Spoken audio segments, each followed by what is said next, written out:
আসসালামু আলাইকুম। এখন দেখবেন সংবাদ শিরোনাম। মেট্রো রেলের পিলার থেকে বিয়ারিং প্যাড পড়ে পথচারী নিহত, কয়েক ঘন্টা পর আংশিক চলাচল শুরু, তদন্ত কমিটি গঠন, ক্ষতিপূরণের ঘোষণা। কালামের মৃত্যুতে শরীয়তপুরে গ্রামের বাড়িতে শোকের মাতম। একের পর এক দুর্ঘটনার দায় নিতে হবে মেট্রো কর্তৃপক্ষকেই, বলছেন বিশেষজ্ঞরা। আন্দোলনের নামে সংঘাতের রাজনীতির বিপক্ষে বিএনপি, নির্বাচনের অভিযাত্রা এগিয়ে নেয়ার তাগিদ জামাতের, জাপামুক্ত ভোট চায় এনসিপি। সিসির সাথে কমনওয়েলথ পর্যবেক্ষক দলের সাক্ষাৎ, নির্বাচনের প্রস্তুতি সহ সব ক্ষেত্রে সহায়তার আশ্বাস, লেভেল প্লেয়িং ফিল্ড আছে দাবি স্বরাষ্ট্র উপদেষ্টার। নভেম্বরের ক্যাবিনেটে শেষ হয়ে যাবে ইঙ্গিত তথ্য উপদেষ্টার, ভোটের আগে ভুইফোর ওয়েবসাইটগুলোতে নজরদারি করবে সরকার। কাল সাগরিকায় বাংলাদেশ ওয়েস্ট ইন্ডিজ প্রথম টি-20 জয়ের লক্ষ্যে মাঠে নামলেও অতিথিদের সমীহ করছেন অধিনায়ক লিটন দাস। এতক্ষণ শুনছিলেন সংবাদ শিরোনাম, এখন দেখবেন বিস্তারিত। রাজধানীর ফার্মগেট এলাকায় মেট্রো রেলের পিলারের একটি বিয়ারিং প্যাড খুলে পড়ে গেছে। এ ঘটনায় নিচে থাকা একজন পথচারী নিহত হয়েছেন বলে জানিয়েছে পুলিশ। রোববার দুপুরে মেট্রো রেলের 433 নম্বর পিলারের সামনে এমন মর্মান্তিক দুর্ঘটনা ঘটে। এতে কয়েক ঘন্টা মেট্রো চলাচল বন্ধ থাকে, পরে উত্তরা থেকে আগারগাঁও অংশে চালু হয়। রক্তাক্ত নিথর দেহ শরীয়তপুরের আজাদ আবুল কালামের। ফার্মগেটের কৃষিবিদ ইনস্টিটিউটের ফুটপাত ধরে হাঁটছিলেন তিনি। হঠাৎই বিকট শব্দে তার মাথার উপর এসে পড়ে মেট্রো রেলের পিলারের বিয়ারিং প্যাড। ঘটনাস্থলেই মারা যান তিনি। পরে পুলিশ এসে মরদেহ উদ্ধার করে হাসপাতালের মর্গে নিয়ে যায়। মৃত্যুর আগে আজাদের সবশেষ ফেসবুক পোস্ট ছিল, ইচ্ছে তো অনেক, আপাতত যদি জীবন থেকে পালিয়ে যেতে পারতাম। কে জানতো জীবনটা তার কেড়ে নিবে এই নগর। ওনার মাথায় পড়ে এবং তাৎক্ষণিক উনি স্পট ডেথ হয়, সাথে সাথে মারা যায়। আমরা দ্রুত ব্যবস্থা নিচ্ছি, আমরা তাকে পোস্টমর্টমের জন্য পাঠাবো এবং পরবর্তী আইনগত ব্যবস্থা গ্রহণ করতেছি। আমরা স্প্রিং খাই আর ঘাড়ে লাগছে, ঘাড়ে লাগার পর মনে করেন জায়গায় মনে করেন মরে গেছে, নাক মুখ দিয়ে সমানে রক্ত বেরিয়েছে। এই আর একটা স্প্রিং খাই মনে করেন দোয়ানে পড়ছে, আর পাশের দোয়ানটাও মনে করেন নিয়ে হয়েছে। বিয়ারিং প্যাড পড়ে আহত হয়েছেন আরও দুজন। বেঁচে ফেরার মুহূর্তের কথা বলছিলেন তাদেরই একজন। উনি রাস্তাতে আসতেছিল, আমি চা খাইতেছিলাম দোকানে বসে, পরে আসার পরে দেখি উপরে একটা বাস হয়েছে কি যেন। রাজধানীর ফার্মগেট এলাকায় মেট্রো রেলের বিয়ারিং প্যাড খুলে পথচারী আবুল কালাম আজাদের মৃত্যুতে শরীয়তপুরে গ্রামের বাড়িতে চলছে শোকের মাতম।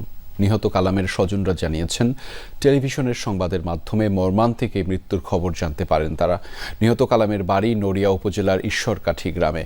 স্ত্রী সন্তান নিয়ে নারায়ণগঞ্জের পাঠানটুলি এলাকায় থাকতেন তিনি। দুপুরে ফার্মগেটে কৃষিবিদ ইনস্টিটিউটের সামনে মেট্রো রেলের পিলার থেকে বিয়ারিং প্যাড খুলে নিহত হন আবুল কালাম আজাদ। এই ঘটনায় মেট্রো রেল কর্তৃপক্ষের উদাসীনতাকেই দুষছেন নিহতর স্বজনরা। কথা বলতেছে, আমি জেগেছি আটটাছো নাকি ভাবে আমি আটটাছি। অবহেলার কারণে মানুষের জীবন টান দিছে।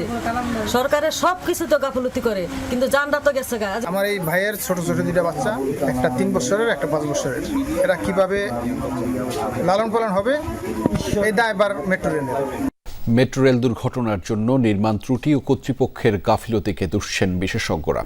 গণপরিবহন বিশেষজ্ঞ বুয়েট অধ্যাপক ডক্টর শামসুল হক মনে করেন, গেল বছরের দুর্ঘটনার পরও কার্যকর কোনো উদ্যোগ নেয়নি ডিএমটিসিএল কর্তৃপক্ষ। একই সঙ্গে রক্ষণাবেক্ষণ ও নির্মাণজনিত ত্রুটিও এর পেছনে দায়ী বলে উল্লেখ করেন তিনি। তবে এবার একজন নিহতের পর আগের বারের রিপোর্ট পুনঃ পর্যালোচনার কথা জানিয়েছেন উপদেষ্টা। জুলাই সনদ সহ বিভিন্ন ইস্যুতে সংঘর্ষের রাজনীতি করলে ফের শেখ হাসিনার আমলে ফেরার আশঙ্কা করছেন বিএনপি নেতারা। গণ অধিকার পরিষদের প্রতিষ্ঠাবার্ষিকীর আয়োজনে এই শঙ্কার কথা জানিয়েছেন তারা। সহমত জানিয়ে সমমনা দলগুলোও বলেছে, ফেব্রুয়ারিতে নির্বাচন নিয়ে কোনো সংকট তৈরি হলে রাজনীতিবিদরাই ক্ষতিগ্রস্ত হবেন। অন্যদিকে এনসিপির সদস্য সচিব দলীয় স্বার্থে জুলাই সনদকে ক্ষতিগ্রস্ত না করার আহ্বান জানান। জামায়াতের গোলাম পরোয়ার জোর দেন জাতীয় ঐক্যের উপর। 4 বছরে পা রাখল কোটা সংস্কার আন্দোলনের মাধ্যমে রাজনীতিতে নাম লেখানো নুরুল হক নূর, রাশেদ খান, ফারুক হাসান আর হাসান আল মামুনদের গণ অধিকার পরিষদ। সমমনা রাজনীতিবিদদের নিয়ে কেক কেটে রাজধানীর ডিপ্লোমা ইঞ্জিনিয়ার্স ইনস্টিটিউটে দলের প্রতিষ্ঠাবার্ষিকী উদযাপন করেন পরিষদের নেতাকর্মীরা। অনুষ্ঠানে শেখ হাসিনার আমলে নির্যাতন নিপীড়ন নিয়ে কথা বলেন আলোচকরা। শেখ হাসিনার ফ্যাসিবাদী শাসনের সহায়ক শক্তি হিসেবে জাতীয় পার্টিকে আখ্যায়িত করেন তারা। যেই সমস্ত এলাকা একটু আওয়ামী লীগ অধ্যুষিত হিসেবে পরিচিত, ওই জাতীয় পার্টির মাধ্যমেই তারা নির্বাচনে নাশকতা করবে, নির্বাচন বানচাল করবে। জাতীয় পার্টি কিন্তু জাতীয় পার্টি না, জাতীয় পার্টি মানেই আওয়ামী লীগ। এছাড়া এনসিপির সদস্য সচিব জুলাই সনদের আইনি ভিত্তি না হওয়ার পেছনে রাজনৈতিক দলগুলোকে দায়ী করেন, যদিও বরাবরই সাংবিধানিক নিয়মে জুলাই সনদের আইনি ভিত্তি দেওয়ার প্রস্তাব বিএনপির। নির্বাচন নিয়ে আতঙ্কিত হওয়ার মতো এখনও কিছু হয়নি বলেছেন নির্বাচন কমিশন সচিব আক্তার আহমেদ। জানিয়েছেন ভোট কেন্দ্রের তালিকা চূড়ান্ত হয়েছে, প্রতীক ব্যবহার ইস্যুতে বিএনপির আবেদনের বিষয়ে সিদ্ধান্ত জানাবে কমিশন। এদিকে নির্বাচনের প্রস্তুতি সহ সার্বিক বিষয়ে সহায়তার আশ্বাস দিয়েছে কমনওয়েলথ। এর আগে সকালে নির্বাচনী জোট হলেও দলীয় প্রতীকে ভোট করতে হবে, আরপিওর এমন সংশোধন পরিবর্তনের দাবিতে সিইসিকে চিঠি দিয়েছে বিএনপি। বিগত 3 নির্বাচনে গ্রহণযোগ্য তেমন কোনো বিদেশি পর্যবেক্ষক সংস্থা আসেনি বাংলাদেশে। এবার তাই এই ইস্যুকে প্রাধান্য দিচ্ছে নাসিরউদ্দিন কমিশন। সম্প্রতি ইউরোপীয় ইউনিয়নের পর বিকেলে কমিশনের সাথে বৈঠক করে কমনওয়েলথের প্রাক নির্বাচনী পর্যবেক্ষক দল। বৈঠক শেষে কথা বলেন কমনওয়েলথ প্রতিনিধি। জানান আরপিও স্টেক হোল্ডারদের সাথে ধারাবাহিক সংলাপ, সংস্কার কমিশনের সুপারিশ, প্রযুক্তির অপব্যবহার রোধ সহ নির্বাচনী সহায়তার বিষয়ে আলোচনা হয়েছে। নির্বাচনের পরিবেশ ও ইসির প্রস্তুতির বিষয়ে কথা হয়েছে। আমরা দল সহ অংশীজনদের সাথে বসবো। আগামী নির্বাচনে সব ধরনের সহায়তা করতে আমরা প্রস্তুত। স্বাধীনতার পর সর্বপ্রথম কমনওয়েলথ বাংলাদেশের পাশে দাঁড়ায়, তাই নির্বাচনে নয়, দেশের সার্বিক বিষয়ে সহায়তা করবে কমনওয়েলথ।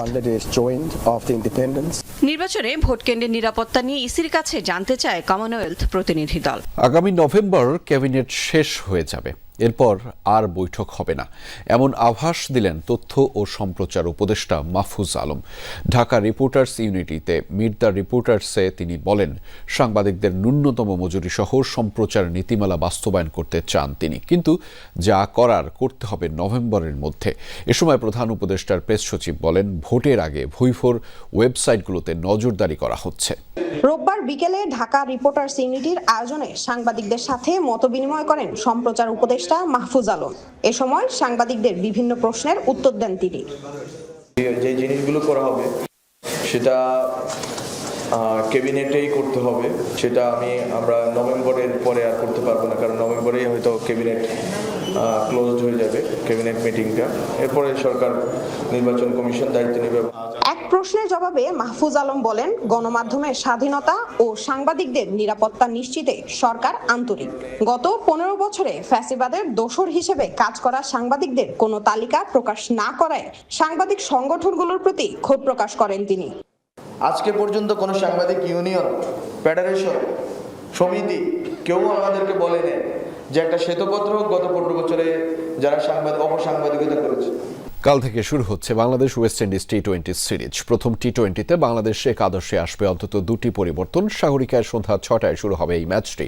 ওয়েস্ট ইন্ডিজের বিপক্ষে সিরিজ শুরুর আগে বেশ আত্মবিশ্বাসী বাংলাদেশ দল। সাগরিকার বীরশ্রেষ্ঠ মতিউর রহমান স্টেডিয়ামে লিটন দাসের দলকে বেশ ফুরফুরে মনে হয়েছে। হবেই না বা কেন, টি-20তে হয়তো ইতিহাসের সেরা ফর্মে আছে বাংলাদেশ দল। টানা 4 সিরিজের জয়ের কীর্তি করেছে লিটনরা, যার মধ্যে আছে উইন্ডিজকে তাদের ঘরের মাটিতে গিয়ে হোয়াইট ওয়াশ করানোর কীর্তি। তবে লিটন দাস সাবধানী। তারা ওয়ানডে সিরিজ হেরেছে, বাট তাদের কিন্তু এই ফরম্যাটে খেলে তারা অভ্যস্ত। টি-20 ফরম্যাটে আমি এটা অলওয়েজ বলি যে তাদের ক্যাপাবিলিটি অনেক বেশি, বিশেষ করে শর্টার ফরম্যাটে। আমাদের বলার আছে, তাদেরও বলার আছে, আমাদের ব্যাটসম্যান আছে, তাদেরও ব্যাটসম্যান আছে। সো যে কিনা ভালো ক্রিকেটটা খেলবে সেদিন তারই সাকসেস রেট বেশি থাকবে। ক্যারিবিয়ানদের বিপক্ষে টি-20 সিরিজের জন্য সাগরিকায় প্রস্তুত করা হয়েছে ব্যাটিং সহায়ক উইকেট। তবে এখানে বোলারদের জন্য থাকবে কিছু সহায়তা।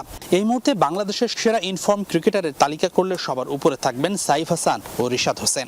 সাইফের কাছে লিটন চান ধারাবাহিকতা, আর ওয়ানডের মতো রিশাদের কাছে ক্যামিও ইনিংস আশা করছেন এলকেডি। অ্যাট দ্য সেম টাইম তার ব্যাটিংটাও অ্যাজ এ টিমের আমার কাছে দরকার, মানে পুরো বাংলাদেশ টিমের কাছে ওর টি-20 পারফরমেন্সটাও খুব দরকার। বাট রিসেন্ট পাস্টে আপনি দেখবেন ও টি-20তে খুব একটা ভালো ব্যাটিং করেনি।